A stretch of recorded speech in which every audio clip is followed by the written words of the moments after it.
Good afternoon. Welcome to a Celtic State of Mind Wednesday Bulletin. My name's Kevin Graham, and as usual, I'm joined by Colin and Brian. We've got a full room today. I just want to thank everybody who's currently watching at this precise moment in time. Sorry, I'm just having a bit. Oh, it's Twitter. It's went off again. I didn't think the broadcast had actually started there, but it was Twitter that's gave me the message there. I'm sure Paul's in the background trying to sort that at the moment. So welcome everybody. I just want to thank everybody that's watching at the moment. I know that we're all busy people, and here at the channel we're always thankful that you spend time either watching us live on catch up or listening to the podcast later on. So if you subscribe, give us a thumbs up. I'm usually in the comments telling people to give us a thumbs up. So give us a thumbs up just now, and we'll go on. Brian and Colin, this is the first time you've been on since Bertie Auld passed away. So I'll come to Colin first. Bertie was always a visitor to the Greenock CSC.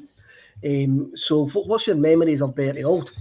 Oh, where do you start, I think everybody's got a great story to tell about Bertie and his time at their clubs or their CSCs, and we're no different down here in Greenock.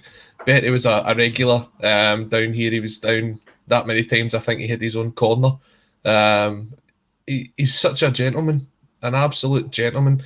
He's one of those ones that, and Jerry McDade, who hosts a lot of the events in Greenock, put up a fantastic story about him. He said that he was in a rush. It was the week that Celtic were celebrating the 50th anniversary of Lisbon. And Bertie was wanted all over the place, but made sure that he had time to come down to Greenock. But he could only stay for half an hour. So he comes down, and Jerry says, well, do you know what? We'll have a quick Q&A just for everybody. Just any questions you've got, ask Bertie, and we'll try and get as many answered as possible. So the first question comes in. Who was your favourite player to play alongside Bertie? Bertie takes a mic. 45 minutes later, he's still answering the same question. That's the kind of guy that Bertie Auld was. And he's just an absolute gentleman. Anytime I was in his company, he was so kind. And he had the stories to tell. He just loved to wind people up. And you can tell by the outpour and the grief that's came from this, how much we're going to miss someone like that. And he is one of those ones that when that news got announced on Sunday, I was absolutely devastated. It felt as if you'd lost a member of your family when he'd passed away, and we don't get characters like that nowadays. Anybody that's putting on a Celtic jersey should look up to guys like Bertie Auld and say, in 50 years' time, that's exactly the way I want to be revered. And I don't have the words to describe how it feels that he's not here with us anymore. Brian, what's your memories of Bertie Auld? Yeah, it's one of those interesting things. I think Colin touched on it there. Just character. It's not just a loss to football; it's a loss to society in a way, because you just don't get men like him anymore. He really was a cut above.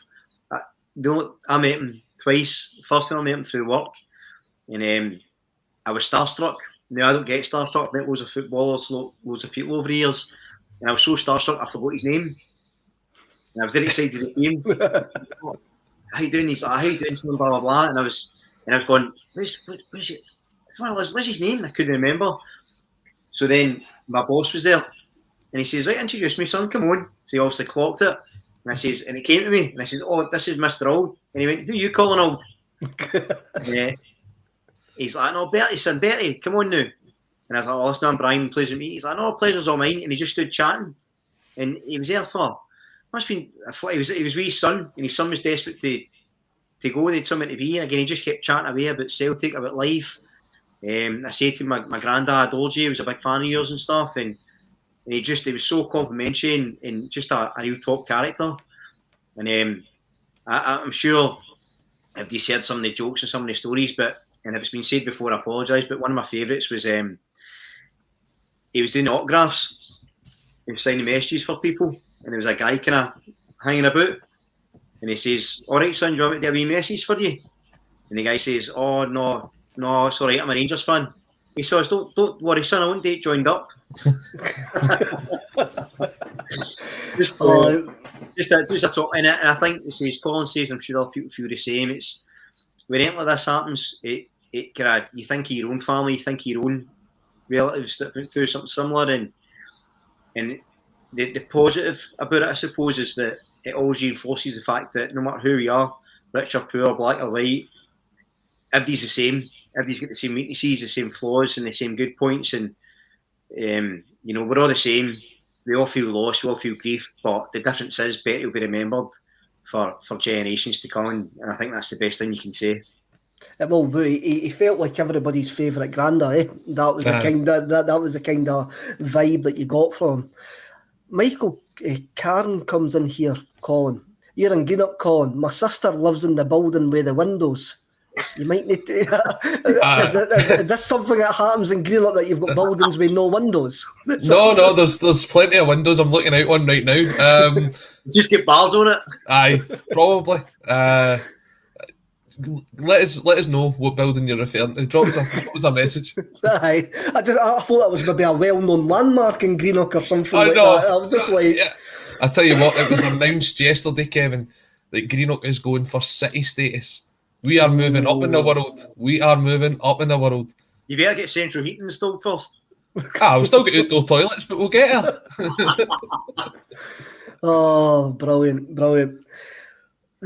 Today's tagline, and we'll come back to Bertie later on, because something Brian says got me. There's a link to the Ange Postecoglou press conference that we're going to speak about as well. But at the moment, the Celtic AGM is currently ongoing. So there's going to be a lot of questions getting asked in this AGM. So people in the comments, if you like to keep us up to date, I know Colin and Brian have kind of got one eye on it. I haven't, because I've got to keep one eye on news and one eye on the comments and make sure Twitter fails, which it has once again. So Dominic McKay's exit, as far as I'm aware at the moment, Mr. McKay's exit hasn't been mentioned at all at the AGM. And Colin, you says that what's his name, Michael Nicholson was announced as Celtic's CEO. He wasn't presented as acting CEO. He was announced as the CEO. Yeah, that was an interesting one. There's been some really interesting output coming out of the meeting already so far. As you said, Michael Nicholson referred to as the CEO, not the acting CEO. Whether that's just a slip of the tongue on Celtic's behalf or not, we'll find out. But the one that I think we have to discuss in quite a bit of detail here, or maybe the two that's been discussed in quite a bit of detail, is the fact that within the room there was strong opposition to both Ian Bankier and Brian Wilson's reappointment. And that means that both of those have had to go to a poll. So, I mean, the likelihood is, when you look at the votes and the way they're set up, that they will get both reappointed onto the board. But the fact that you see the unanimous disapproval from the fans in the room, that has to go a long way to show the Celtic board that people are not happy with the people that are running this club. I must admit, Brian, I was at a supporters forum earlier on this year, and Brian Wilson's did annoy me during that supporters forum with one of his comments regarding season tickets and stuff like that. Him and Bankier, no love shown for them in the room is no surprise to me whatsoever. No, absolutely not. I think it's pretty reflective of how Celtic fans have felt, not just last season, but for a number of years. And to be honest, I remember when Ange was first announced, it was Bankier, Dom and Ange. And Bankier looked like he couldn't be bothered. They looked like they didn't want to be there. There's always felt like a sort of, not a disgust, but it looked like they never really cared too much. I wanted to be involved with the fans. It was almost an effort for him to do anything. And I don't know, I think it's Colin says it may, when it goes to a poll, it may still go through, but I think it's really, really important that these things came up, that the opposition towards him and Brian Wilson were quite evident, because it shows that this isn't something that people are fed up about and then will just go on with. It's something that's not going to go away. And Celtic fans have been strong in their opposition to a few things, which I dare say we'll talk about. And I like the fact that, it's sort of shown. I mean, Colin, what Brian says there is right. I actually love the fact that it got into the room for the AGM, that it's not just the wider support, the outsider support. The shareholders sitting in that room have went there and stuck up their hands and says, we are not too happy with those men representing Celtic Football Club. And for me, that's a little bit of a breakthrough after a number of years when nothing happens in the AGM. I think what you've noticed over the last few years, and you've got to give credit to the Celtic Trust for this as well, is people are starting to take responsibility as fans, and they are standing up for what they believe in, and they're finding that there is a way through the political system that is Celtic to make their voices heard. I know there was a lot that the sort of the Trust worked on getting people to put their proxy votes in and vote against this, but you've got, as you say, Kevin, the people in the room. And going by the updates, and I'm getting the updates from the Celtic Underground here, that in the room, it was 90% against Ian Bankier's appointment in the room and 75% against Brian Wilson's. That is a strong indication from the fan base that they've had enough. And do you know what? As you said, they probably will go through on the likes of the kind of the poll that will be held later on today. They will do, but yes. If you are Brian Wilson or Ian Bankier, if you've got any sort of conscience or any sort of concern for the football club, you're looking at it and you're going, I'm not wanted here. But they won't, they'll continue on regardless. Well, will they show any sort of sense of knowing Brian? The Celtic PLC are not very good at reading the room, and that's been proved over the last number of years. Yeah, it seems to be there's always been a lack of self-awareness amongst them. But as Colin says, maybe this is the joint where they say, do you know what? If it's going to affect shareholders, if it's going to, might have bigger ramifications, if it's got into the room, which for the first time, and I don't know how many AGMs that's happened, maybe that's time where they go, maybe this is a good opportunity to sort of move away.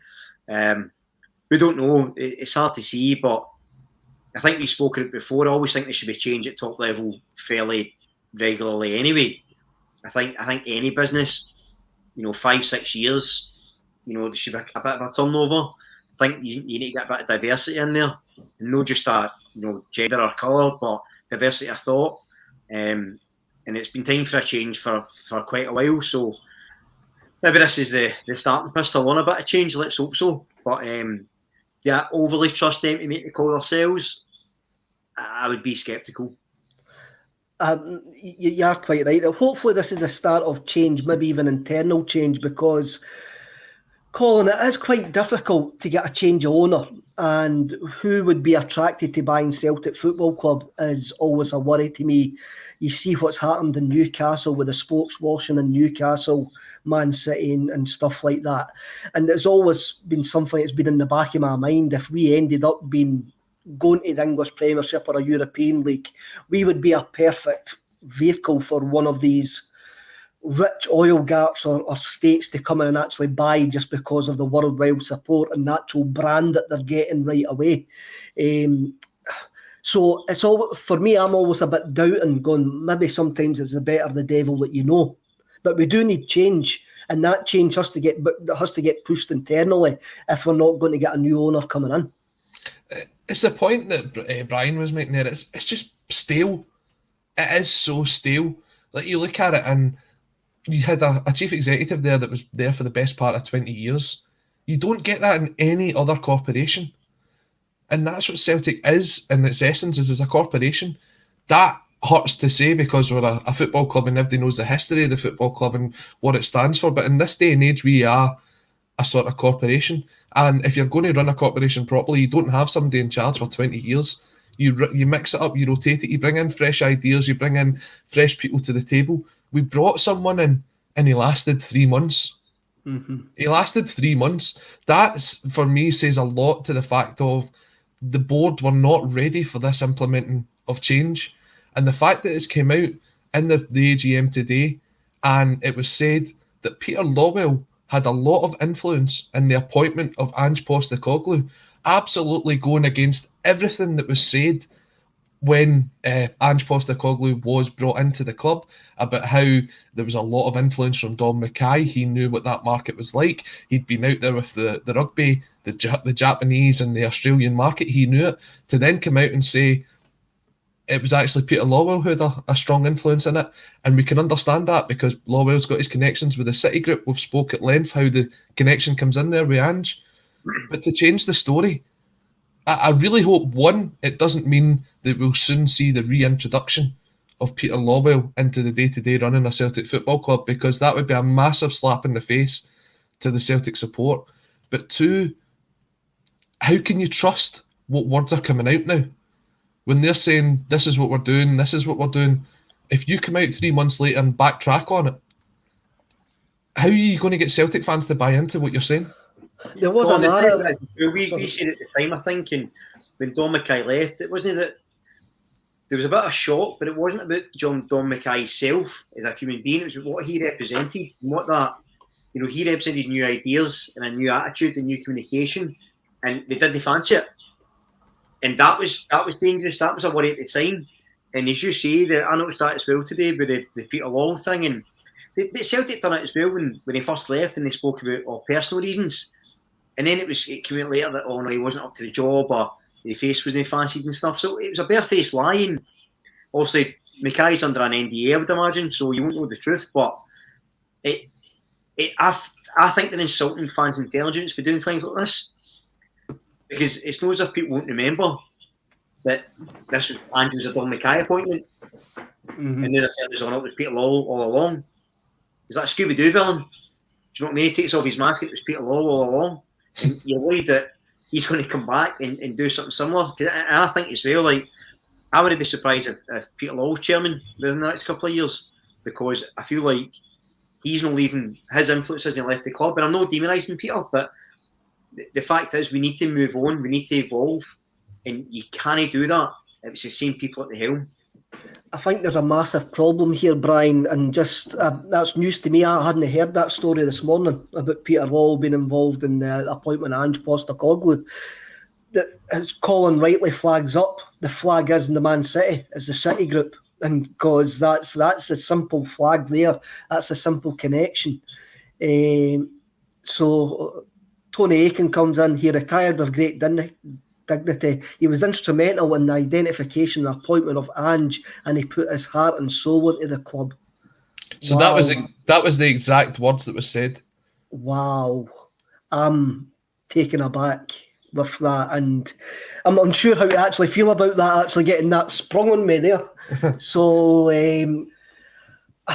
am I surprised? Probably not. I'm probably not surprised, because as I was saying, there seems to be a massive vacuum when Peter Law walked out the door. There seems to be a lot of guys who Peter maybe done their jobs, and when they were asked to do their jobs themselves, just weren't up to it, because Peter's style of micromanaging was very demanding, covered up a lot of things. But we'll keep the AGM. Anything else that comes in for the AGM, just let us know. Let us know in the comments, and I'm sure the boys will let us know as well. Especially when the guy comes in who's always at every AGM and complains about the temperature of the water in the toilets in the main stand. I want to know when he comes in and asks that question, because he asks that question every single year. It's either the temperature of the pies or the temperature of the water in the main stand. Or the Wi-Fi. The Wi-Fi, aye. Well, my daughter would want the Wi-Fi question answered. Why is the Wi-Fi rotten? So we'll move on. And Kev, sorry, just before we move on, I want to bring this up because it's in our title here. It's just been confirmed that the question was asked to the board about the potential appointment of Bernard Higgins. And the response that came back was they cannot comment on an ongoing recruitment process, which was roundly booed by everybody in the room. Health and safety at big arenas is a massive issue and involves the interaction with government agencies. It's not about policing fans. See, a simple denial stops all this, A simple denial, he's no in for the job, actually stops all this rumour, counter-rumour and protest. They're not willing to do it, and you can make of that what you will, which means he's in the room. The fact they acknowledge it when they say that, the fact they actually mention it's not policing fans, knowing that was his remit. So they're very aware about what's been asked. Just give a straight answer. Even if they're going to hire him, just say, well, look, we feel he's the best man for the job. We get the background, that's not applicable here, and try and explain it. But don't hide in a corner and put your hood up and deny it's all happening when you know fine well, what's going on. As you say, Kev, just say no. Just say, look, don't worry about Higgins, that's not a factor, or say yes. But don't. That fluff annoys me. Sorry, but that winds me up. That's not for the It's just corporate rubbish, Colin. It's just corporate rubbish. I don't get how a club can be so blind to the fans' direct opposition of this. It's as if the board are just sitting there with their fingers in the air going blah blah blah blah blah. Can't hear you? Don't know what's been said. They don't even notice the tennis balls on the park. They don't notice the banners in the stadium. They're going to work on, as what Brian says, what they think is the best man for the job. And if they come to the idea that Bernard Higgins is the best man for the job, there will be I don't even know what there'll be. It will be a horrendous atmosphere around Celtic Park and beyond. But there you go, they've already tried to move the goalposts. It's nothing to do with policing the fans, it's to do with something else. He's not coming in to police the fans. You're going, well, no, the job that he's coming in to do, we presumed was head of security. And the worst bit of it is he has policed fans before. So whether he's here to police the fans now or he's not, the fact that if it comes round to it, they're going to look for someone when they are going to be policing the fans who's got that experience.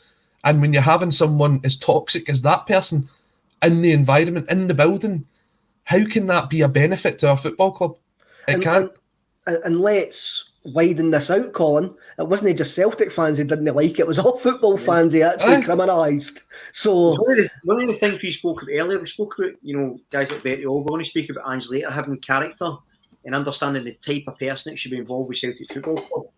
This guy isn't the type of person that should be involved with Celtic Football Club or any football club. He just shouldn't be. And the fact is, even as a business, even if you take the sort of the personal aspect of it out, the opinions of it out, the fact is, if you're a business, as Celtic want to be at corporate level, right, and your customer base, i.e. the fans, are so against an appointment, why would you have the arrogance and the hubris to say, we know better, we're putting them in anyway? It's bad customer management at any business level, never mind football, and never mind the Celtic support that have been so vocal for so long about the type of club we are and what we oppose. And Higgins is almost becoming an embodiment of that sort of separation between fan and board now. He's becoming the linchpin of it when you look at it, the personification of it.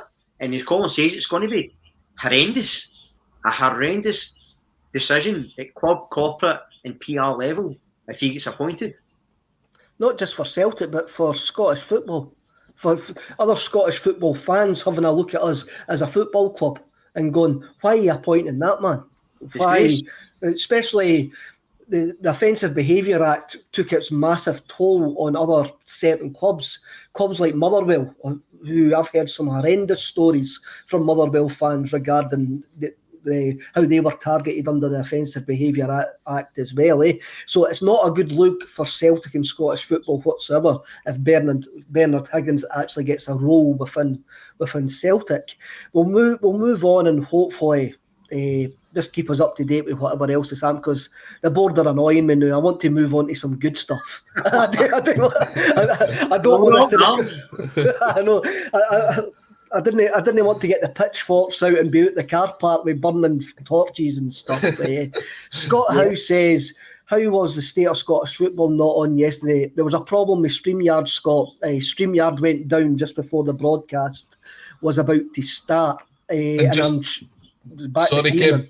Just on that, we're delighted to announce that we do have some new faces coming to the show as well.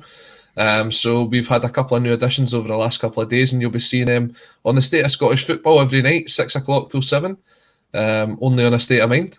And they're not going to be pulling off a mask to reveal that it's Peter Law as Brian. No, we'll get away with that. so pointed out later on. Let's talk about stuff that's been really, really good over the last couple of days. Ange Postecoglou's press conference. It was brilliant.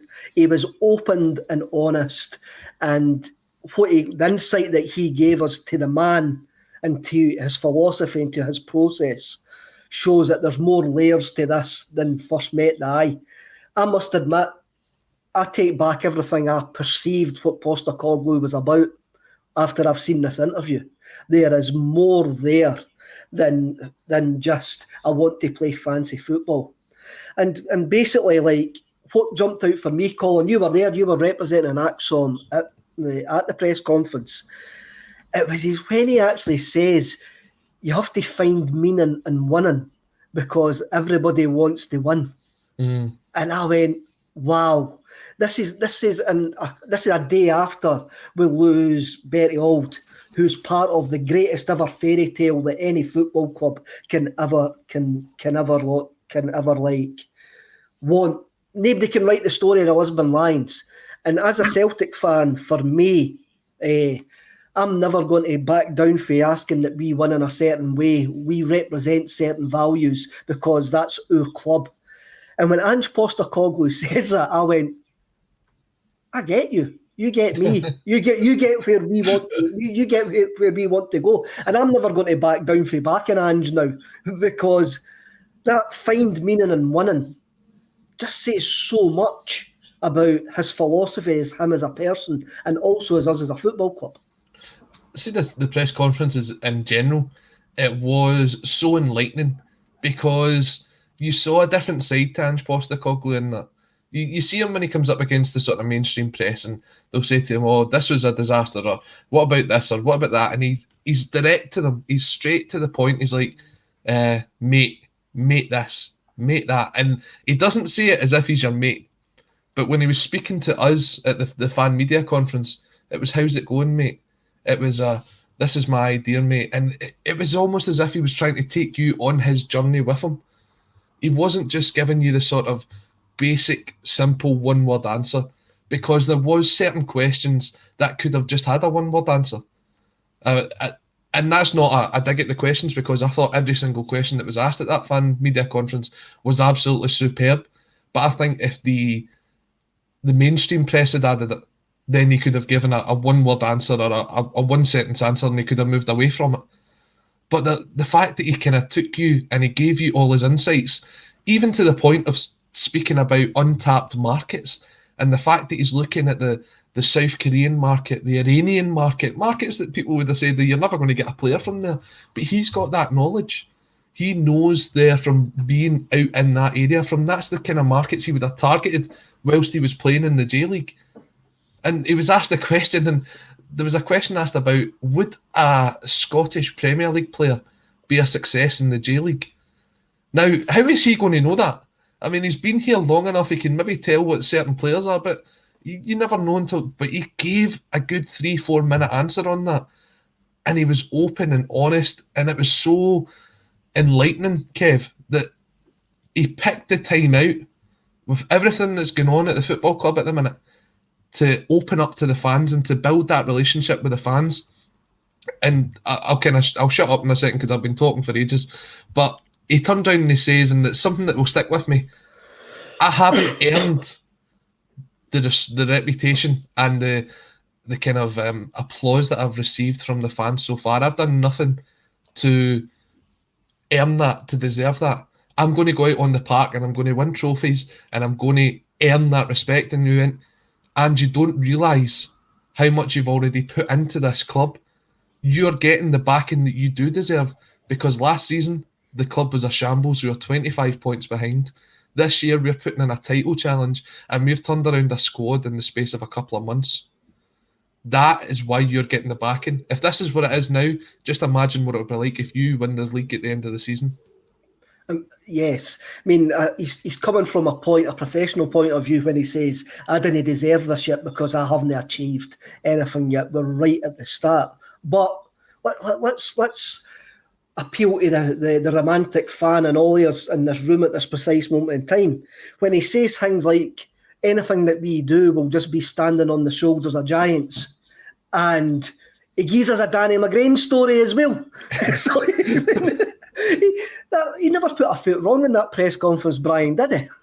No, he was excellent. And last night, I've been a fan, no from when he was, linked with the job, but certainly the first a few press conferences, the way he went about his business, he seemed like he got it. And that just confirmed it. And, I would get fired up about the board and stuff earlier, but I'm getting fired up in a positive way now thinking about it, because I was so energised and enthralled by the words he said. And it wasn't coming from a rehearsed place. It wasn't coming from, ticking a box and, oh yeah, actually, watch old Celtic videos at home, and I've always been a Celtic fan. It wasn't any rubbish. He just gets it. If ever a man in a club was suited, it appears to be Postecoglou in Celtic. When he was talking about being on the shoulders of giants, I thought that is excellently put. When he spoke about how the reason we're all here is because of the sacrifices everyone, fans, players, staff have made over the years to build Celtic up. How lucky he was to be there, how determined he was to make it a success, and how he would never take that for granted. I thought, brilliant. You get it. You get us. The other thing, speaking of the romance of it, is we are hopeless romantics, or hopeless at romance, one of the two. But the fact is, bit of both. What he was talking about when he was talking about players, when he says it's important to just be a decent human being, just be a good human being. Doesn't matter you're rich or poor, what your life's like, just be a decent human being, and that goes so far. And bringing that into the job and into the players and into the type of culture he wants to foster and create, I think it's magnificent. And you've got to remember as well, we're only at the start. We've said for day one, I think I said something like it's not about the next 4 months, but the next 40 months. We're still a long way away, and he keeps saying we're nowhere near good enough. We're playing all right, but we're not good enough. He never wants to settle. He wants us to always improve, because he feels like if you're at Celtic, you have to always want to improve. You have to always want to get to the next level. You never want to get complacent.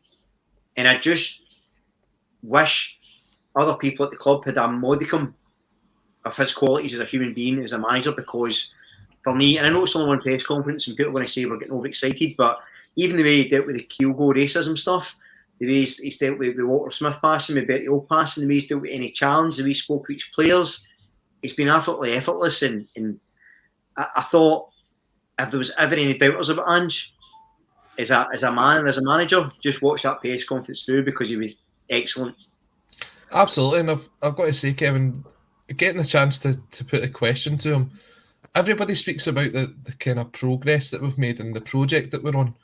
And I wanted to ask him about how he felt we were shaped going forward into phase 2, both on and off the park. I know a lot of people say, well, off the park, this is where we need to improve in terms of squad. But off the park, we've all spoken about the fact that he's came in, he's had to inherit a backroom team. Now, back at the time, a lot of people were saying, well, he's got to be able to get the freedom to bring his own people in. He spoke about how everybody bought into his ideas, and if they didn't buy into his ideas, they would have been gone. Mm-hmm. So that shows the kind of man that he is. And the interesting part, his answer that he gave me, was that the recruitment side of the team is what he's looking for, is from now to whenever it may be. And when you look at it, we've spoke about it in depth on this channel about the idea of a director of football. That to me suggests that that's not ruled out. That if you're looking at a sort of technical director or director of football, that can fall under the recruitment banner. The fact that he's also looking at improving the scouting of it as well, that suggests to me all these things that people said, oh no, we're just kind of going to write this off, we're going to write it off. He's still got that in the back of his mind. And as Brian says, it's going to take a bit of time to put it in. We just have to get there. And he knows what his focus is. If the club continue to back him and he has the success that he's had in part 1 of this project, we could be in for a long-term success programme here at Celtic. One thing I want to say, Dave, sorry Kev, just before you move on, just about the actual fan conference, I thought all the questions were excellent. I thought, Colin, you smashed it. First question, big fella, set the tone. Cheers, mate. But I think huge credit to everyone that was asking the questions, because they were professional, they were thorough, they were to the point. There was no, nonsense, and I think it was a real credit to fan media being there. And I think it was criticised before, and the mainstream media get themselves in a bit of a tizzy. But I thought that was an excellently orchestrated press conference. So as much credit has to go to the sort of contributors and the questioners, I suppose, as Ange. So credit where credit's due to everyone. It was impressive, and he seemed like he wanted to be there. It seemed like he was quite happy to be fielding questions from fans. What some fans, pundits, in the media and also in fan media actually sometimes put across it's maybe a lazy assumption that he didn't understand Celtic and he didn't understand the demands like that were going to get put on him as Celtic manager. And what this press conference actually says to me was he knew full well what the demands were going to be. He knew full well that it had to be a short term and a longer term, but he was going to plan for both at the same time. But he knew full well that if his short term failed, his long term wasn't going to be there, and he had to get results. But what he wasn't willing to do, he wasn't willing to jeopardise the long term for that short term. And that sounded a bit convoluted there, but I think it was just this, was it maybe an arrogance or a lack of knowledge from guys like myself on these shows who just thought, he's coming from Australia, he's not going to understand the big European club mentality. I think he proved in that press conference that he knew full well what he was getting himself into. He knew the chaos he was getting himself into, and he backed himself, Brian, to actually pull himself through. He always backed himself to do it.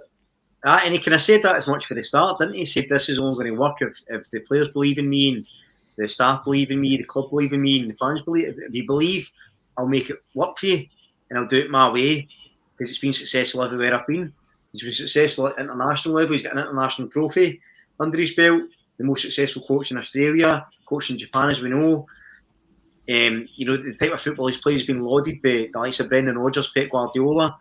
He came with a pedigree. It's just it was an unusual pedigree, and I think it was as much as people always fear the unknown, right? Everyone in every walk of life, in every circumstance, fears the unknown.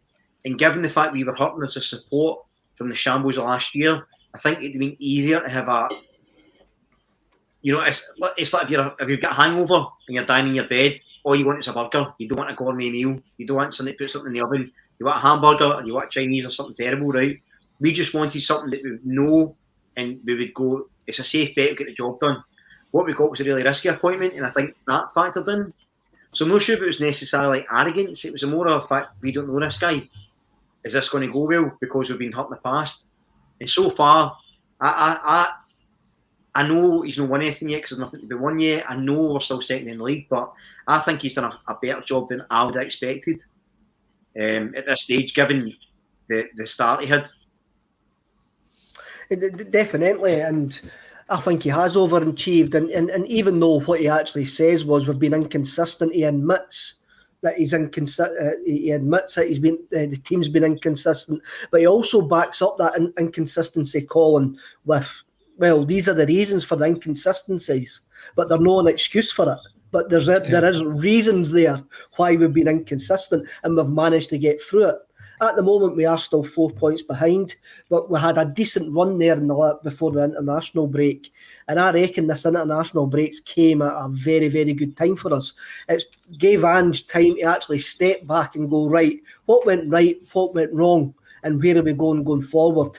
Now, for what he's actually saying is this transfer window is going to be a bit of probably the same as the last transfer window. It'll be a mixture of players that it's already been identified by the scouting department and players that he knows that can come in and do that. But what he's identified is he needs a better structure behind. So this is this is not the kind of way that we're going to do it going forward. And it's bit by bit. And I'm actually quite glad that the coaching staff have bought into it, because it gives Postecoglou time to focus on what needs done right away. Absolutely. And I think what you're seeing at the minute is it is Ange kind of running everything behind the scenes. He is the one that's identifying players, he's bringing players in, he's kind of maybe putting it out to the team saying, look, go and look at this guy, go and look at that guy. I think what he does need, though, is he needs a team that he can trust behind him to do that, so that he can focus on other things, because he's doing that at the same time as developing players. And you've saw what he can do with players so far this season, how much he can bring their game on.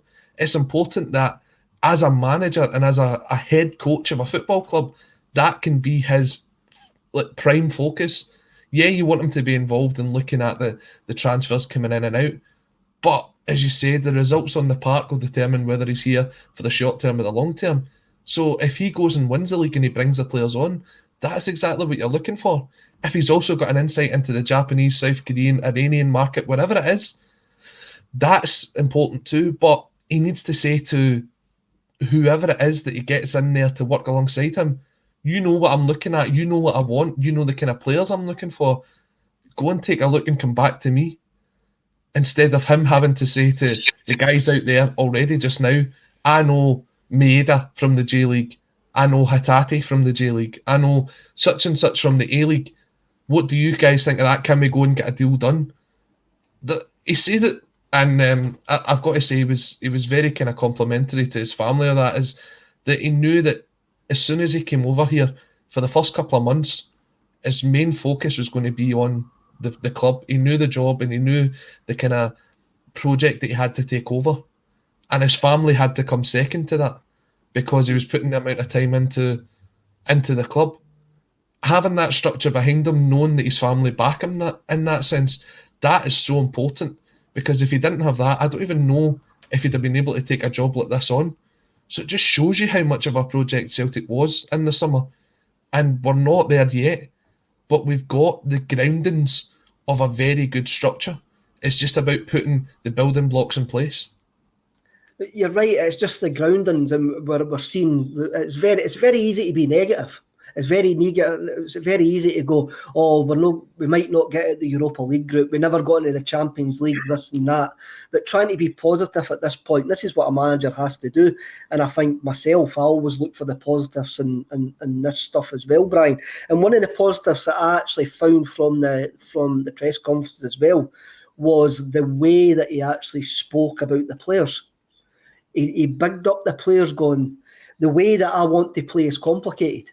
And I need players to buy into that. I need players that are willing to step up and to think outside the box, like what I'm going to do, to ask them to do things that they've never been asked to do before. And he says that the players are bought into that, and I found that really quite refreshing as well. That he was willing, just like last week, when he had his backroom staff in the photo for his Manager of the Month award, in this press conference, which was all about him. He basically bigged up the players in the way that they've bought into what he wants to do, because they're a massive part of it. If they didn't buy into it, his project fails. Absolutely, and I think he was very honest with some of the players as well. He was asked about, Urhoghide and Liam Shaw and James McCarthy, and he wasn't deflecting. He wasn't giving a sort of fluff answer. He was quite honest in that, we need to see where their careers lie, if they're going to go out on loan, or if they're going to get a shot at the first team, if they're going to be up to speed properly. But what he did say, which I thought was lovely, was everyone that plays under him will become a better player. Whether they're good enough to be in his team is something that's in their own hands, but they will improve under him. They will improve at training. And I thought he handled that really well. And you're right about the players that they've brought into him. The much maligned Tony Ralston's an ideal example. How the improvement in him, regardless of where he sees level just now, the improvement from where he was is sensational. It really is. The improvement in Rogic he looks like a different player. Even Callum McGregor, who was excellent in recent years, has really looked back to his absolute best. Young Stephen Welsh, when he's come on, he's looked solid. He looks like he's improved as well. There's improvement all over the park, and you can see that people are buying and enjoying the football. And as we alluded to earlier and we touched on, the type of people he wants at the club are the type of guys that will open up, that will buy in, that will roll their sleeves up, that will work hard, that won't have egos, that will get on board and merge with each other. And he was the way he spoke about Callum McGregor was exceptional as well, about how influential he was. And as you say, Kevin was at pains to point out that he was such a good captain, such an influence in the dressing room, bringing people together, getting them involved, making them feel at home, and those characters. And that's why we always talk about character and culture being so important.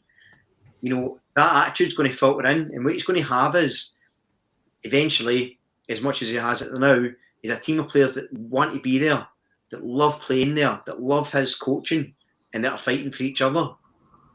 And it's not going to happen overnight, but considering the difference in this squad of players in a short time, fantastic. Great work so far.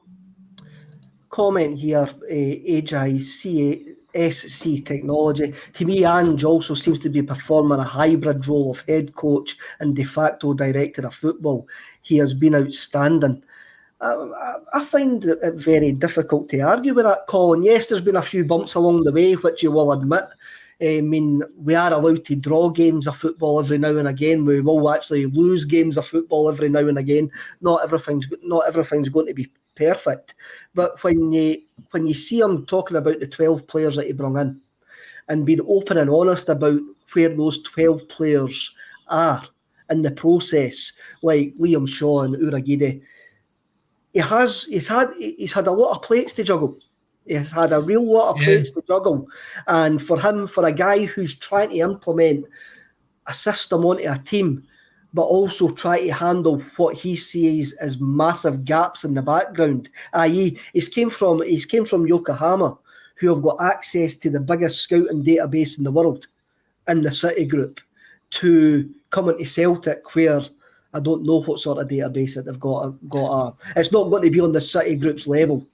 He spoke about the data, how scouting's completely different now from what it was in the past. The data, the analytical stuff, and that's where he wants Celtic to go. And he's got to sell that to the PLC. He's got to go to the PLC. By the way, instead of doing this, we need to do this, and that could cost him a player. I mean, let's be brutally honest about that. That could cost him a player. But it's cost Celtic players down the line. The fact that we've looked at a kind of outdated scouting system. I mean, anybody can go and buy Y-Scout right now, and that's what's used by millions of clubs all over the world to kind of identify players. That's where you can go and take a look. You can see a player's performance over the last 10 games. You can look at their stats. Kev, you can look at their heat maps. I know you'd be delighted at looking at them. I like a heat map. Mad for a heat map. Mad for a heat map, me. But I think at Celtic we've kind of got this whole, we know a guy who's got a couple of players and we've done that before. Do you know what I mean? I don't think it's exactly like that, but when you look at the kind of signing approach that we've made over the years, that does seem to be the route that we go down. We know Jackie McNamara, he's the agent of Greg Taylor. We'll get that deal done. We know, I've totally forgotten the Israeli boy. Dudu Dahan. That one. Dudu Dahan. We know Dudu. He's got these guys before. Who else is on his list? That kind of seemed to be the way that we were going there. But I think now when you look at it, it is sort of similar to the fact that Ange knows guys. He knows guys for the J-League, he knows guys for the K-League, he knows guys for whatever. But he is right in saying that only works so far. And he does have to improve his recruitment team. And he does have to improve his scouting team. And as you said, Kevin, if that does mean that the cost of implementing that is that you miss out a player, that's a short-term pain for a long-term gain. Because down the line, we're going to be in a situation once again where we are going to have to rebuild a team, because that's just the way things go. You get teams that last 5-6 seasons and then you've got to rebuild them. But it's all about putting in future planning. And at Celtic, that has not been there. It's got to the point where this season we brought in a right back, and it turns out we've had Lustig's long-term replacement at the club for years. We just didn't know about it. But you're only now signing a permanent right back who is or was looked at as Mikael Lustig's replacement, and he left the club 3 years ago. There is no future planning. What happens if Kyogo takes a long-term injury? What if he's out for the season? Are you going to go with Giakoumakis up front? Are you going to go with Ajeti? There isn't that long-term replacement in there. If Jota gets injured on the left-hand side, who do you turn to? That is why he's saying that both things are the focus for January. It's not just getting the players in, but it's getting the recruitment side perfectly aligned with what he wants it to be, so that he can say, well, do you know what? We missed out on target A, but I know target B is right there, and that's a kind of guy that I'm interested in as well. Let's bring him in instead of this 3 and 4 week gap in between transfers because we've lost out on our main target. There's another way of looking at it, Brian. If we had this scouting network and we had an up-to-date, spent money on it, then we wouldn't be signing guys like Bayo. We wouldn't have wasted money on guys like Bayo and Kamala. because the scouting system would be like, no, wait a minute, these are guys that know to do this job. We know somebody better to do this job. So it works. It does actually work both ways. But then that's up to Ange to sell that to the PLC. I think Celtic have had. It's a case of idea versus execution, because the idea was we get players that are, a lot of potential. We get them into the club. We play them. We sell them on for a big profit. That was the idea. The problem was the execution of that was Peter Law's grandson opens up a pack on Ultimate Team and suddenly starts look good and they sign him, right? There was no real thought behind it. It was a kind of, as referred to the Argos catalogue, or Asda, if you're doing online shopping, if you don't get the right one, somebody just sends you a random replacement. So it seemed like they were signing like young players with potential. We no thought of how they're going to fit into the team. Look at Kyogo, for example. If we're trying to sign the next Kyogo, it's no a striker that's going to simply score goals we need, or a young striker. We need someone that's get that sort of movement, that cleverness, that type of pace. So it's like moulds of players we have to be looking at as well. And I think the recruitment then, if you know the type of player, how they play and how they fit into the way Celtic play, it makes things a lot easier moving forward. And as Colin says, it helps future planning, because that's how I spoke about before on here. That's the clubs like Leipzig, Salzburg, Munich, Brentford. They've got that sustainability because the players it's a certain type of player they get with a certain type of analytics that they know is going to do a job for the team.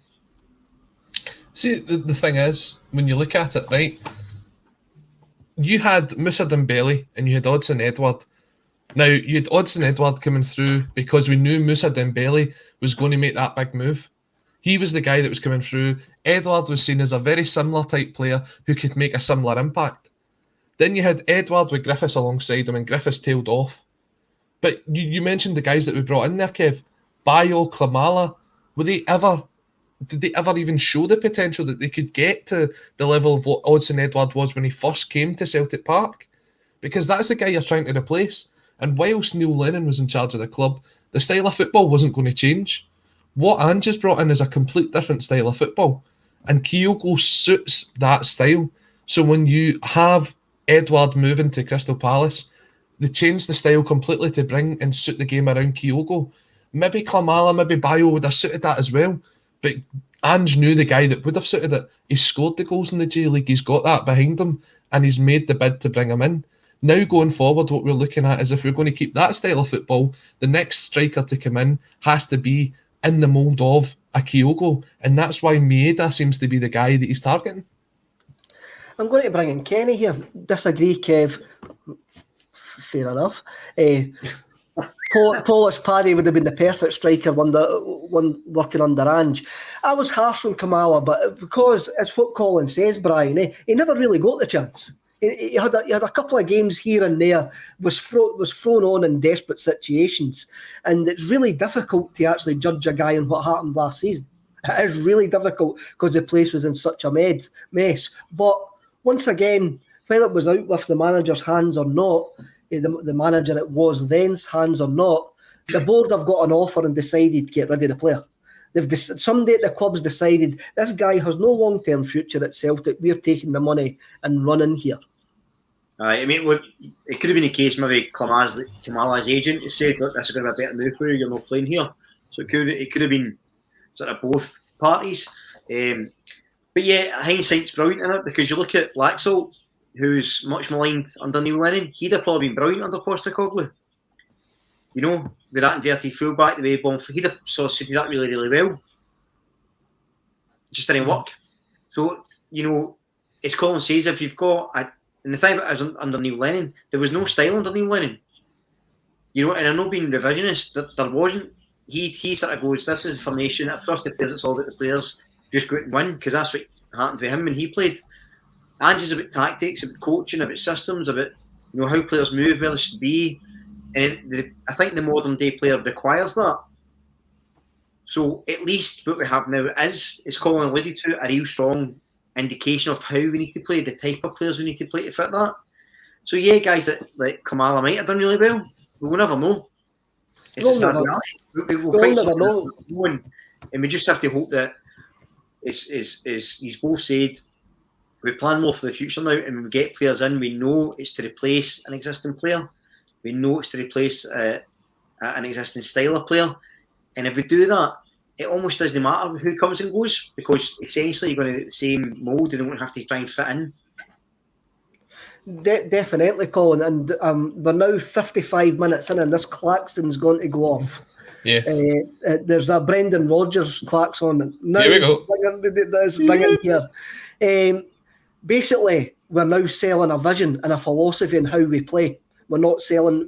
We're also selling the club, but we're selling. By the way, this is how we're going to play football. And I know for a fact that Josip Juranovic has also says that he signed after talking to Postecoglou, and Postecoglou saying this is the way that we're going to be playing football. We're no longer selling a move to a bigger league. We're actually selling a philosophy and a way to football, and that'll attract the right players. Absolutely, and that's what you're looking for, is players who look at the club, see the way that the structure's going, and say, I want to be part of that. Whether it's for the love of how the football's been played, or whether they think it's the best thing for their career development. If we can attract players like that, you're going to attract a better quality of player, and that can only be a good thing for us in time. You look at the Ajax model. Ajax bring in players who have got an emotional attachment, guys like Dusan Tadic and Daley Blind. They're quality footballers, but they also bring through some really good young talent, knowing that if they make a stage at Ajax, they'll go on and they'll get a move to the Premier League. And it's a way of attracting players in. We had that for a while, and then we lost our way. I think we have this kind of new implementation goes back to that. It does, eh? Now, Ken Colin, you've got to be somewhere in a couple of minutes as well. The last thing Postecoglou says was we're working up the periods, and the best period of this season has got to be the last period of this season. Did you not punch the air when he actually says that? As if to go, I could picture Rocky running up these steps at Philadelphia and getting to the top of it and going, you've not seen nothing yet, wait till we get into the running of the season. And I thought that was great. I thought that was really, really good. He was really, really open, but what he actually says, where the best period has to be the last period of the season.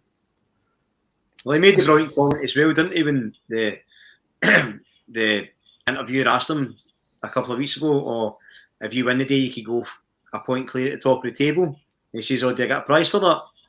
He says, I think we'll win the league in October. And he's just brilliant because he knows, and he's what I like, and seeing Postecoglou says things like that. And I'm with you, Kev. I was high-fiving strangers in the street, doing cartwheels down the Barrowlands. It was brilliant to hear, because you know he means it. It's no BS. It's no to get attention. It's no rabble-rousing. He knows, as they get towards the end, the longer he's with the players, the longer they're together, the more things are going to get better. And if that happens towards the end of the season, they're running strong, it can only be a good thing. And the thing about it is, that rolls on to next year, right? Because if he's getting better and better and better, next year, that's going to continue. As long as there's progress, you're on the right track. Right, Colin, here's a question. The question to both of you here. If Postecoglou doesn't win the league this season, do you think what he says this week with his plans for the long-term future means that he's going to get another season? Colin? Absolutely. Brian? Yeah, 100%. It would be 100%. That dude, him not getting another season would be worse than Bernard Higgins coming in.